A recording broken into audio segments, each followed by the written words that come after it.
സുഹൃത്തുക്കളെ, മെയിൻ്റനൻസ് വർക്കാണ്. അപ്പോൾ 2-3 ടാപ്പുകൾ മാറ്റാണ്ടായിരുന്നു. അതേപോലെ ഈ കാണുന്ന പ്രൊഫൈൽ ലൈറ്റ് വർക്ക് ചെയ്യുന്നുണ്ടായിരുന്നില്ല. അപ്പോൾ അതൊക്കെ നമ്മൾ മാറ്റാൻ വേണ്ടി വന്നു കേട്ടോ. അപ്പോൾ ഡ്രൈവ് ഓൾറെഡി ഇവിടെ തന്നെ ഒന്നും ഉണ്ടായതുകൊണ്ട് നമ്മൾ പഴയ സ്റ്റോക്കിൽ നിന്നാണ് എടുത്തിട്ട് അതേപോലെ വെച്ച് കൊടുത്തു. പക്ഷേ എന്താ വിഷയം വെച്ച് കഴിഞ്ഞാൽ ഈ കാണുന്ന സ്ട്രിപ്പ് കുറച്ച് ഭാഗം കത്തുന്നില്ല. നമ്മൾ ലോ ക്വാളിറ്റി സ്ട്രിപ്പും കാര്യങ്ങളൊക്കെ എടുക്കുകയാണെങ്കിൽ കുറേ കഴിയുമ്പോൾ ഡാമേജ് ആവും കേട്ടോ. അപ്പോൾ എന്താ വെച്ച് കഴിഞ്ഞാൽ അതൊക്കെ ശ്രദ്ധിക്കുക. അപ്പോൾ ഇത് ഇവർ കോയമ്പത്തൂരിൽ നിന്നാണ് സാധനങ്ങൾ കംപ്ലീറ്റ് പർച്ചേസ് ചെയ്ത് കേട്ടോ. ലൈറ്റ് അടക്കം എല്ലാം ടാപ്പ് അടക്കം കേട്ടോ. അപ്പോൾ ഒരു വിധത്തിലുള്ള കംപ്ലയിൻറ്റും കാര്യങ്ങളൊക്കെ ഇവിടെ വന്നിട്ടുണ്ട്.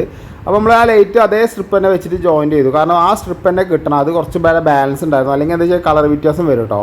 അപ്പോൾ അത് കഴിഞ്ഞപ്പോൾ നേരത്തെ പറഞ്ഞ പോലെ ജംഗ്ഷൻ ലൈറ്റ് ഒരു 10-12 എണ്ണം പോയി കിടക്കുന്നുണ്ടായിരുന്നു. അപ്പോൾ അത് നമ്മൾ ഗോൾഡ് മെഡലിൻ്റെ വെച്ചിട്ടുണ്ട് കേട്ടോ. ഗോൾഡ് മെഡലാണ് വെച്ചിരിക്കുന്നത്. അതെല്ലാം നമ്മൾ 2 സെൻറ്ററിൽ പോയിട്ടുണ്ടായിരുന്നില്ല.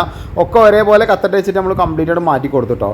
അത് കഴിഞ്ഞിട്ട് 1 വാട്ടിൻ്റെ സ്പോട്ട് ലൈറ്റ് നമ്മൾ ഈ വീടിൻ്റെ 2ാം നിലയുടെ മുകളിൽ ഒരു വാർപ്പ് വരുന്നുണ്ട്. അതിൻ്റെ മുകളിലേക്ക് നമ്മൾ ഹൈലൈറ്റ് ചെയ്ത് കൊടുത്തിട്ടുണ്ടായിരുന്നു.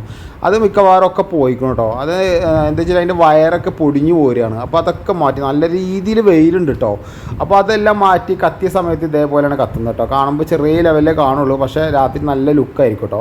അത് കഴിഞ്ഞ് നമ്മൾ സ്റ്റെപ്പ് വരുന്ന ഭാഗത്ത് 4 1 വാട്ടിൻ്റെ സ്പോട്ട് ലൈറ്റ് വെച്ച് കൊടുത്തിട്ടുണ്ട്. അത് നമ്മളത് മാറ്റി കൊടുത്തിട്ടോ. അപ്പോൾ നമ്മളെല്ലാ വർക്കും കംപ്ലീറ്റ് ആക്കിയിട്ടുണ്ട്. അവിടുന്ന് ഫുഡൊക്കെ കഴിച്ചിട്ടാണ് നമ്മളിവിടുന്ന് പോയത് കേട്ടോ. 2 ദിവസം മുമ്പ് ചെയ്ത വർക്കാണ്, നോമ്പിന് മുമ്പ് ചെയ്ത വർക്കാണ് കേട്ടോ.